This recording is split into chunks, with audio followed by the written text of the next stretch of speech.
긴급 속보, 팔라우 대통령. 한국 제주도에 편입 파격 요청. 정부. 팔라우 측 제안 고심 중. 340여 개 섬으로 이뤄진 태평양의 작은 나라 팔라우. 최근 팔라우 대통령이 팔라우를 한국의 제주도에 편입시키고 싶다는 긴급 요청을 해서 전 세계가 주목하고 있습니다. 일제강점기 때 남양군도로 알려진 팔라우가 한국을 선택한 이유는 무엇인지 살펴보도록 하겠습니다. 팔라우 인구는 2만 1,500여 명에 불과하지만 1인당 국민소득은 1만 달러에 육박합니다. 관광업 비중이 GDP 위 50%에 육박할 만큼 절대적입니다. 코로나 팬데믹 기간에도 코로나 청정 지역으로 전 세계 여행객들에게 매우 인기가 좋았습니다.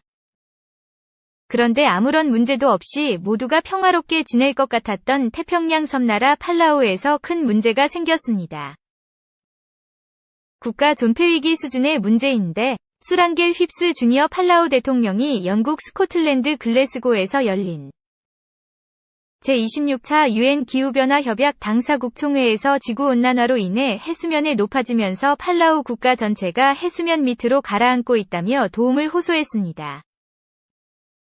휩스 대통령은 세계은행에서 기후위기 대응에 필요한 금액으로 밝힌 4조 달러를 충족시키려면 연간 1,000억 달러 지원 상승이 필요하다.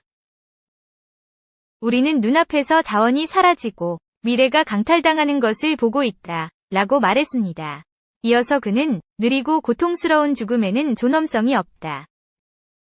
느리고 고통스러운 죽음을 보기 위해 우리를 고통스럽게 만들 바에는 차라리 우리 섬을 폭격시키는 것이 낫다. 라고 호소하며 우리는 물에 빠져 죽어가고 있으며 유일한 희망은 당신들이 들고 있는 구명 튜브.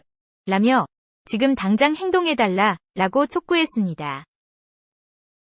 팔라우뿐만 아니라 태평양 섬나라 투발루도 나라 전체가 수몰될 위기에 처했는데 위기의 심각성을 호소하기. 그래서 사이먼 코페 투발루 외교장관은 바닷물 위에서 이게 우리가 처한 현실입니다. 여러분들이 지금 저를 보시듯 투발루에서 우리는 기후변화와 해수면 상승이라는 현실을 살아내고 있다. 라며 연설했습니다. 태평양 섬나라 팔라우가 다른 나라도 아니고 한국에 이렇게 도움을 요청한 이유는 너무나도 놀라웠습니다. 일제강점기 당시 수많은 한인이 일본군에 의해 팔라우 섬, 남양군도으로 강제 동원됐는데 현재 팔라우 인구의 상당수가 이들의 후손인 것으로 알려졌습니다. 2010년 2월 25일 일제강점하 강제동원 피해 진상규명위원회가 발표한 조사 결과에 따르면 일제강점기 당시 팔라우에 강제 동원된 한인 노무자는 수천 명에 달하며 주로 비행장 건설과 사탕수수 재배에 투입된 것으로 알려졌습니다. 특히 1945년 일본의 진주만 기습으로 태평양 전쟁이 발발한 이후에는 총알바지, 자살 테러, 굶주림 등으로 징용자의 60%가 사망하였다는 사실이 밝혀졌습니다. 당시 조선 총독부는 환경이 좋은 곳에서 일할 수 있고 10년 이상 된 장기 이주자에게 농지를 준다 라고 약속하였지만 막상 현지에 도착한 조선인들은 턱없이 부족한 임금 수준과 조직적 통제의 대상이 되었으며 마지막에는 자살 테러를 강요받았습니다. 종전 후에도 상당수가 귀환하지 못했으며 현지에서 생활고에 시달렸는데 이 어려운 역경에도 버텨낸 이들의 후손들이 바로 현재 한국인 혈통의 팔라우인들입니다. 뿐만 아니라 팔라우에 정착한 한국인들은 인구 5천여 명이 작은 섬나라 팔라우를 부유한 나라로 만들었는데 잘 알려지지 않은 작은 섬나라 팔라우를 지상의 천국이라 불릴 만큼 전 세계 여행객들의 성지로 만든 팔라우의 가장 큰 사업가가 바로 한국인이었습니다. 지금은 영화 타이타닉과 007 시리즈 위 수중 촬영 장소로 너무나 유명해졌는데 오래전 한국인 사업가가 팔라우를 세계적으로 홍보하며 세계적인 관광지로 만들기 위해 노력한 결과였습니다. 인구 2만의 제주도의 4분의 1 크기에 불과하고 관광이 유일한 수입원인 팔라우가 지금만큼 세계에 부각되기까지에는 한 한국인의 숨은 노력이었습니다. 20년 전 원양어선이 자초됐다가 팔라우의 비경에 반해 이곳을 제2위 고향으로 삼고 정착한 하순섭 씨.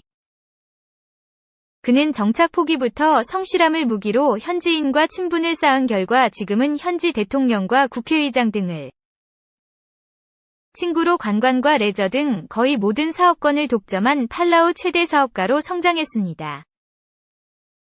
이처럼 태평양 지역에서 한국의 영향력이 절대적으로 급부상하고 있는 것을 의식해 바이든 대통령은 태평양 도서국 협약 특임 대사로 한국계 인사를 지명했습니다.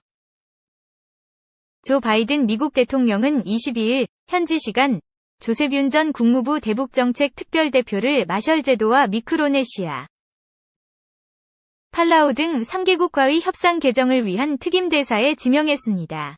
한국계인 조셉 윤 대사는 버락 오바마 전 대통령 시절 말레이시아 대사를 지냈으며 2016년에는 성김 대표의 후임으로 국무부 대북정책 특별대표에 임명되기도 했습니다. 팔라우가 한국에 편입하겠다는 폭탄 발표를 한 뒤 그동안 팔라우를 중국 자본으로 집어삼키려 한 중국의 계획이 무산되자 팔라우의 보복을 시작한 중국은 한반도 사드 보복대와 마찬가지로 중국은 팔라우의 단체 관광을 금지하는 등 보복을 시작했는데 휩스 대통령은 2017년 중국이 팔라우를 불법적인 목적지로 규정하고 단체 관광객이 팔라우로 향하는 것을 금지한 사실을 언급하면서 관계를 맺는 것에 대해 이런 예를 들겠다. 당신은 아내가 당신을 사랑하게 하려고 아내를 때리지 않는다. 작은 나라로서 우리는 쉽게 참투당할 수 있다. 라며 우리는 우리를 지키고 안전을 위해 우리의 파트너들에 의존한다. 라고 전하며 한국과의 강력한 동맹 관계를 과시했습니다. 팔라우 정부가 요구한 것처럼 팔라우가 한국에 편입되게 되면 신탁 통치 방법이 가장 유력할 것으로 전문가들은 내다보고 있습니다. 신탁 통치란 강대국, 이 힘이 약한 나라를 일정 기간 동안 통치해줌으로써 국가가 안정된 뒤에 다시 독립을 보장해주는 것인데 한국에 편입되는 즉시 팔라우는 한국이 개발에 성공한 초대형 부유식 해상구조물 기술을 적용한 인공섬이 생길 것으로 기대되고 있습니다. 이 기술에 큰 관심을 보인 국가들로는 투발루와 키리바시, 피지 등이 있는데 제2차 한국 태평양 도서국 외교장관 회의까지 열렸고 현지 답사 진행까지 이루어진 뒤 공동 워크숍이 추진된 것으로 알려졌습니다. 관심을 모으고 있는 초대형 부유식 해상구조물 기술은 해수면 위에 SUKM 수준의 초대형 구조물을 띄우는 기술인데 구조물의 무게는 부력으로 지탱하되 파도나 바람, 조류 등에도 안전하게 자리를 지키기 위해 필요한 경우 지지대를 세웁니다. 바닷속에 매립을 하지 않는 친환경성과 확장 및 제거가 용이하다는 것이 장점입니다. 국토가 좁은 국내에서는 해양 항만이나 활주로 등 필요한 토지를 확보할 수 있는 기술로 남태평양 도서국가에 적용할 경우 이주를 위한 인공섬을 만들 수 있는 기술로 꼽힙니다. 선박해양 플랜트 연구소 관계자는 국내 기술은 경제적이고 환경 친화적인 기술로 남태평양 도서국이 직면한 문제를 해결할 기술로 관심을 받고 있는 것은 사실이며 논의의 첫 단계로서 해당 국가들이 경제적인 어려움을 호소하고 있는 만큼 공적개발 원조 등을 통해 지원 가능한 부분이 있는지 모색해가는 단계라고 말했습니다. 팔라우를 시작으로 수몰위기에 처한 수많은 남태평양 국가들이 팔라우의 사례를 보고 한국으로 편입될 가능성이 높아 전 세계의 이목이 집중되고 있습니다. 한 팔라우 외교장관회의서 트래블버블 추진 논의. 한국과 팔라우가 트래블버블을 단계적으로 시행하기로 했다. 외교부는 16일 정의용 외교부 장관이 구스타브 아이타로 팔라우 국무장관, 앵기 나이베라스, 마트엘 인적자원 문화관광개발부 장관과 화상회담을 통해 이 같은 내용을 논의했다고 밝혔다. 트래블버블은 코로나19 백신 접종을 완료하고 음성 판정을 받은 사람에 한해 격리 없이 양국을 오갈 수 있도록 하는 제도다. 현재 한국은 사이판과 싱가포르만 트래블버블을 적용하고 있다. 양 장관은 활발했던 양국 인적 교류를 회복하자는 데 뜻을 모았다.